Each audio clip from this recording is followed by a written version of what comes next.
TUSK stock analysis Tuesday and onwards. Am I buying? Covering all that in this short 1-minute video, so watch till the end.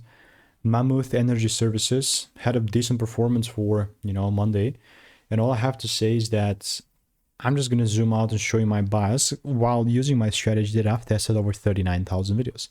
Now, I've talked about this plenty of times before. Even moving forward, man, like it's... Right, this is the weekly chart here. It's not going to be something that I'm going to be willing to buy unless I see a full candle close, yet above 351 or really something in between. And people are going to just try and come out here and just trying to reinvent the wheel.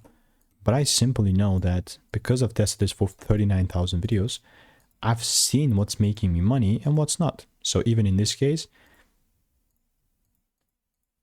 it's going to be such a simple lean approach where I sell if there's the rules are met, but obviously we'll now look to reinvent the wheel. So if you want to make more money trading in a simple lean way, click the first link in the description. It's a free newsletter.